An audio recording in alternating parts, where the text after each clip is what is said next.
What is going on, guys? JD from New York here, and welcome to the Danger Zone. Behind the mic, we're going to be talking some WWE today. We're going to be talking Seth Rollins, Roman Reigns, and Dean Ambrose. Survivor Series. We're going to be talking about that, the tournament. We're going to be talking about the Royal Rumble, and how I think all this will conclude at WrestleMania 32. Now, coming on into this, I had a completely different idea.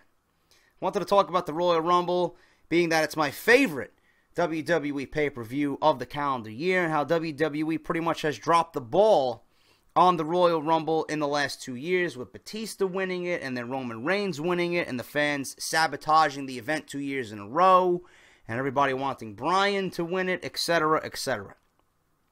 But I kind of scrapped that.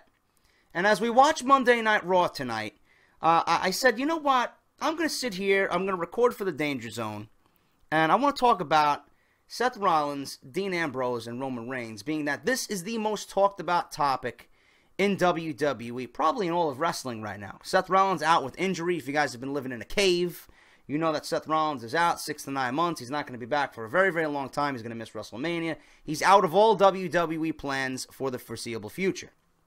Which sucks, because Seth Rollins was the #1 guy in the WWE. Not only the champion, but as an in-ring performer and a talent on air. He was #1. There was nobody close to Seth Rollins. I don't care who you throw at me. Seth Rollins was indeed the man. But the tournament that took place on Monday Night Raw, or started on Monday Night Raw, we're getting something that a lot of us kind of already knew. This is going to be built around Roman Reigns. And I don't have a problem with that. Sometimes the most logical things are the best. And I'm not saying that this is the best, but it certainly is the most logical. You were going to position Roman Reigns as a potential WWE champion. WWE has had this infatuation with Roman Reigns being their #1 guy. So it's only logical for them to build this entire tournament around Roman Reigns. But Roman Reigns needs a dance partner in all this. Seth Rollins is gone. Who's going to tango with Roman Reigns? Obviously, there's no better choice but his buddy, his brother-in-arms, his compadre, Dean Ambrose. Two buddies going at it, one-on-one. Roman Reigns and Dean Ambrose, this entire tournament, 16 men, is going to be built around them. And it's simple. It's easy to comprehend, it's easy to get invested in, it's intriguing. WWE has the right idea if they want to take the right steps here. Okay? Now, my idea before Seth Rollins got hurt and Seth Rollins was stripped of the title was brilliant. I'm going to pat myself on the back like good old Barry Horowitz. You guys remember Barry Horowitz? Probably half of you don't, but that's how much I've been watching WWE, or how long I've been watching WWE. Good old Barry Horowitz, man, patting himself on the back. But my idea for the WWE Championship would have been Seth Rollins and Roman Reigns, obviously at Survivor Series, and Dean Ambrose turning heel, screwing Roman Reigns out of the title. Why would Dean Ambrose screw Roman Reigns out of the title? Well, the spotlight's not on him. He's jealous. He's been pretty much cast away into obscurity. Nobody cares about him. He's up, he's down, he's hot, he's cold. Everybody's fucking talking about Roman Reigns. Everyone's all over Roman Reigns' jock. They can't get enough Roman Reigns, this and that. He's had enough of it. Any normal human being would be, you know what, enough is enough, man. It's time for a change. It's time for a change, and I'm going to make some change for myself. That's the route Dean Ambrose would go.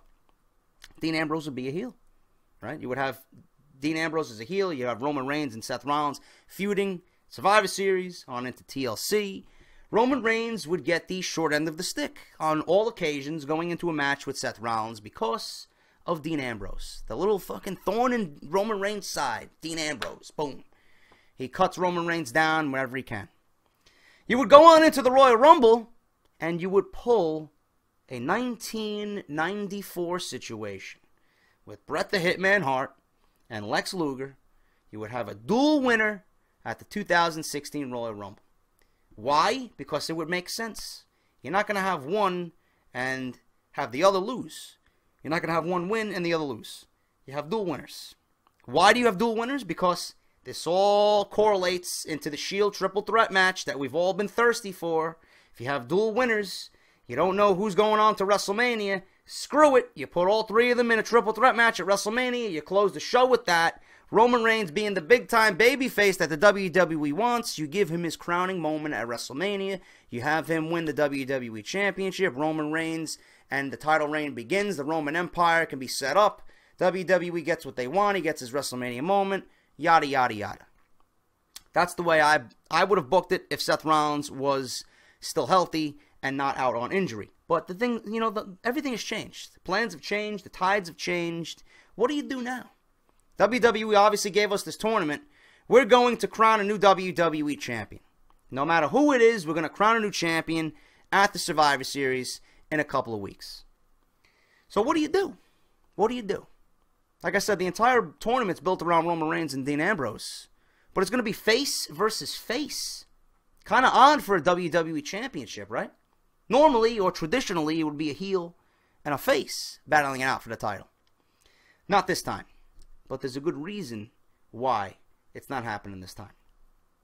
When Seth Rollins went down with injury, he left a huge void, not only in talent, but as a heel. There's no other heel on the roster right now that could take Seth Rollins' spot. None. Absolutely none. And I'll tell you why. Seth Rollins is one of those guys that people pay money to see get his ass kicked. People pay money to see Seth Rollins lose. That's how great of a job he was, or how great of a job he did as a heel. He did what he needed to do as a heel. No matter how bad some people said his title reign was, he did his job.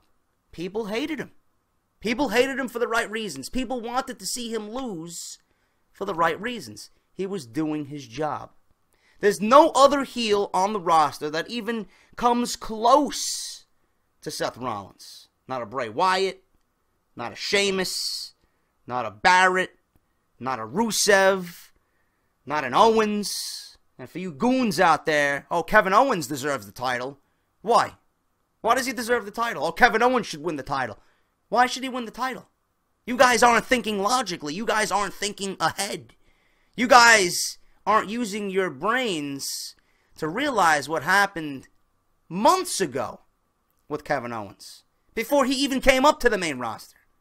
Why would you want to take away what is going to be an amazing feud for Kevin Owens to win the WWE Championship when it makes no sense? Right now is not his time.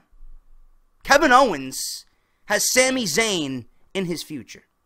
There's nothing Kevin Owens should be thinking about but Sami Zayn. Sami Zayn is going to come back. Sami Zayn's been on the shelf thanks to Kevin Owens. He's going to come back. He's going to be in the Royal Rumble. Kevin Owens is going to be in the Rumble. Sami Zayn is going to eliminate Kevin Owens from the Royal Rumble. And boom. You have your WrestleMania 32 IC Championship match. Why would you take that away from us fans? Why would you want anything else but that? I've been thirsty to see that match for months now. Ever since Zayn went down with injury. It's going to happen. And when it does happen, you're going to know where you heard it first. Right here on the Danger Zone. So that's Kevin Owens. Kevin Owens is a great heel. He's my boy. I love him. I love the work he's doing. I think he's great. I think he's a future WWE champion, but it's not his time. There's no other heel in the company that's going to fill the void of Seth Rollins. So what do you do? What do you do? I'll tell you what you do. You give it to Roman Reigns. People already don't like Roman Reigns. People know the WWE is trying to force him down everybody's throat. You know, Roman Reigns has it all. I'll admit that. Roman Reigns has the look. He's got the skill. He's got the athleticism. He has it. He just has no charisma as a babyface. If you want to turn him heel, now's the time. WWE has the opportune time to take chances. There's no Cena. There's no Bryan. There's no Orton. There's no Lesnar. There's barely an Undertaker. Add Tyson Kidd to that. Hideo Itami. All these guys are out. Zayn. All these guys are out. And on top of that, they don't have a mid-card roster. They have not developed new stars. So who do you have? WWE has shit in its bed, and now they have to lay in it. That's it. There's no other way around it. You have to take the chance with Roman Reigns. Now, you're probably asking me, JD, why is Roman Reigns the #1 guy for a heel? What about a Dean Ambrose? I thought that too, guys. I thought Dean Ambrose would be the ideal heel. But thinking about it, and after watching Monday Night Raw, Dean Ambrose is that Stone Cold Steve Austin-esque babyface. People adore him. He's cheered universally wherever he goes. Why would you want to boo him?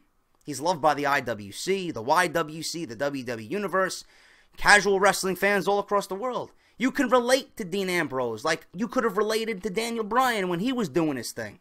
It's the same thing. Why would you want to boo a Dean Ambrose? Can you imagine? Just think of this scenario. If Roman Reigns turns heel on his best friend, Dean Ambrose, can you imagine the nuclear amounts of heat that Roman Reigns is going to get? He's going to be the most hated man in the business. Never mind the WWE, he's going to be the most hated man in all of wrestling. That's what you want. How are you going to fill the void of Seth Rollins leaving WWE on injury and taking that massive heel role with him? You got to replace him with another massive heel. And how do you do that? You stick the knife in Dean Ambrose's back by Roman Reigns. That's how you do it. That's step 1.